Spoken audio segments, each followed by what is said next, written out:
Welcome to our program on Kardec Radio. Hello, dear friends, and welcome to another Divine Lost program.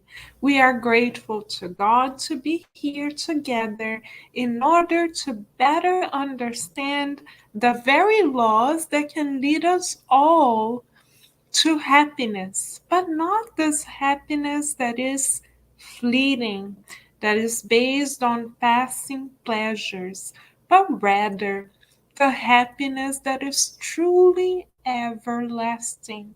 For God's laws are unchanging, immortal, eternal, and therefore we can count on them.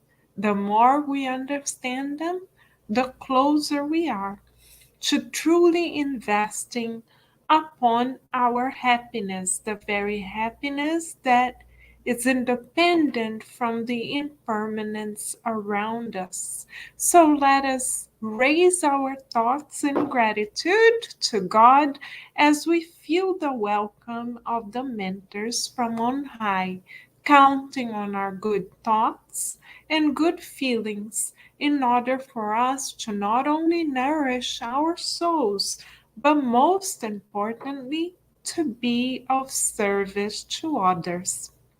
The focus of our study tonight will be on question 945 of the Spirit's Book by Allan Kardec.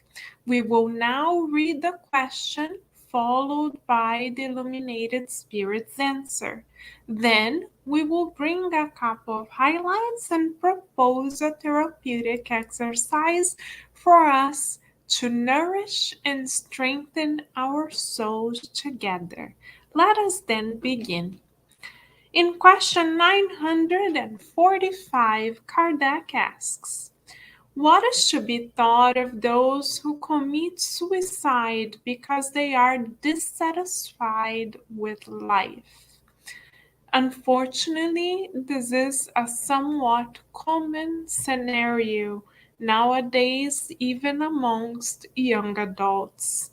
Let us then hear the perspective of the illuminated spirits on the matter. They answer to Kardec and to all of us in the following manner. Fully, what did they not work? Why did they not work? Life would not have seemed so heavy to them. So, the answer from the illuminated spirits, dear friends, is concise but powerful. In one word, we find the key to the issue of life dissatisfaction. The key is in work. What does it mean to work?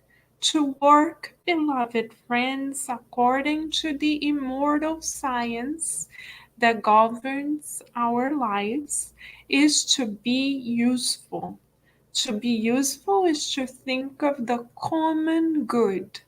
So, even, dear friends, as we wash the dishes and prepare a meal or make our beds at home in the morning, we are being useful because we are expressing gratitude to God and collaborating to the harmony of our families at home. So, doing this somewhat or so called menial tasks is a way of being useful, especially when we do them with love.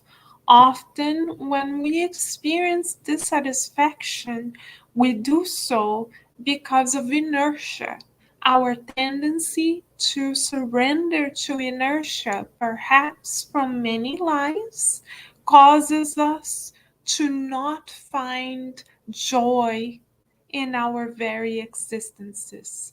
So, if we are at a moment in our lives where we feel shaken, emotionally speaking, we now have a vitamin that we can take.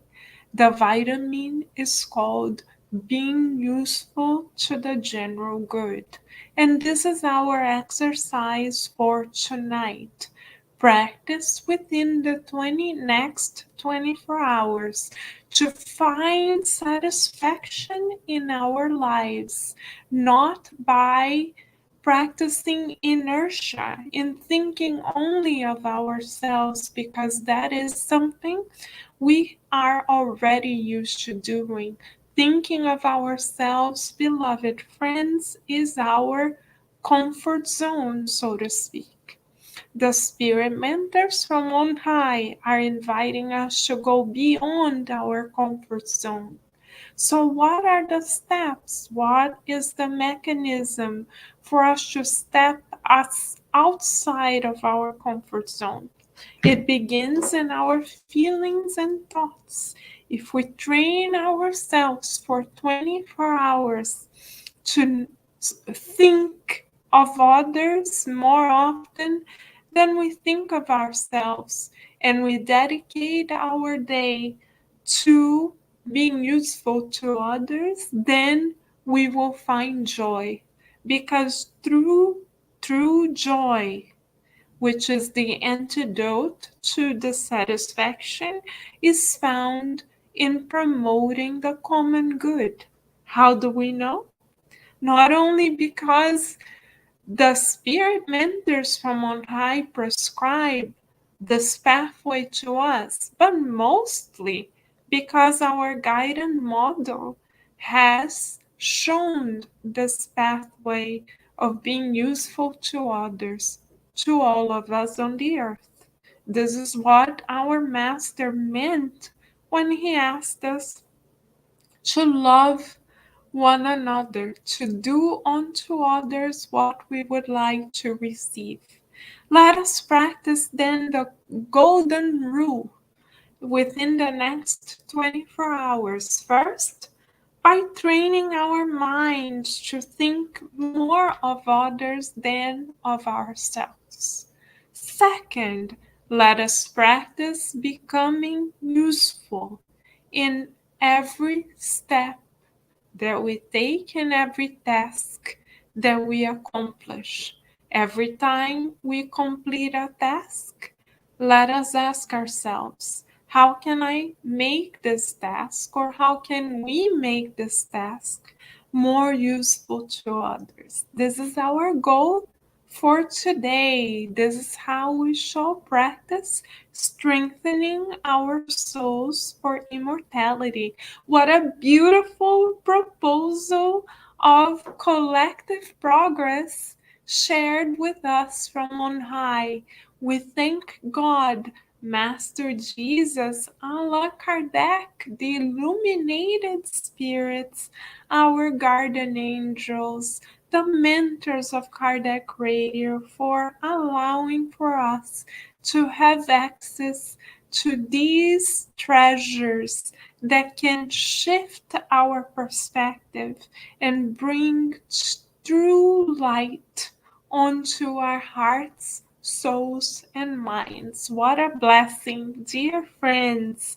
So let us now continue blessing others as co-creators of the good on the earth. And let us also stay tuned right here to Kardec Radio, because we know it. Right here, we are always nourishing our souls. Thank you, dear friends, and bye for now.